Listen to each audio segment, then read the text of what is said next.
This is the play-along video for El Gato Pizzicato, but I want to go over the roadmap and a couple other special things before we get started. The good news is that everything is the same for everybody this time. So you really only need to watch this explanation once, and then you can go straight to the play-along in this or any other part video. If you already know the drill, hop on over to this minute marker to get started with the play-along. There'll be time to slow the video down before the count-off if you need to.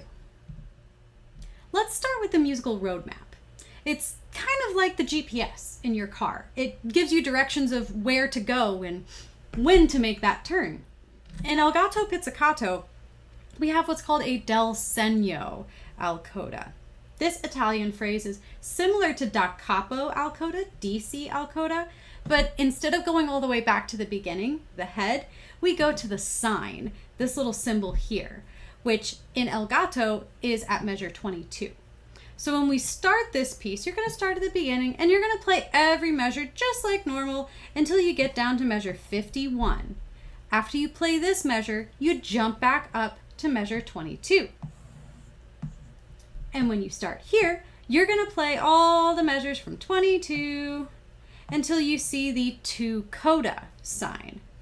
This marking comes right at the end of measure 34. So you're going to play all of the notes in measure 34, and then you're going to jump down to the bottom of the page here at the coda. Then you play through the coda, and you're done. You should already be familiar with what a fermata is and what it means and how we treat it from the habanera video, but in case you forgot, I said ignoring the fermata is not a plan. So why am I breaking that rule here? Well, both of the fermatas in El Gato Pizzicato come right before a caesura, and weirdly enough, both fermata and caesura mean stop in Italian. They literally have bus fermatas in Italy. So even though fermata and caesura both mean stop or hold in Italian, musicians treat the two things really differently. Fermatas are a held note, or an extra long rest if your fermata's over a rest, whereas a caesura is a full stop of complete silence for everybody.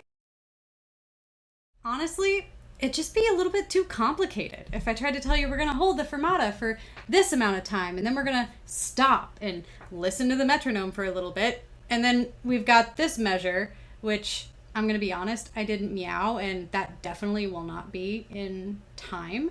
And then we're going to pause after that. And then we're going to do the del segno al coda, and when we jump to the coda, we're going to have another fermata that we hold for some amount of time, and then another pause that we hold for some amount of time. And frankly, the first violins are the only ones with anything in measure 55 anyway, so who cares? I promise everything is going to make a lot more sense and it'll be really easy to follow when you can actually see me conducting. But I figured for the purposes of this play along, it would just be easier if we kept everything right in tempo, and we'll work on the coordination and you watching me when we're all in the room together. All right, time to play. Everybody comes in at measure 1, so we're just gonna have 4 beats of count off and then you're in.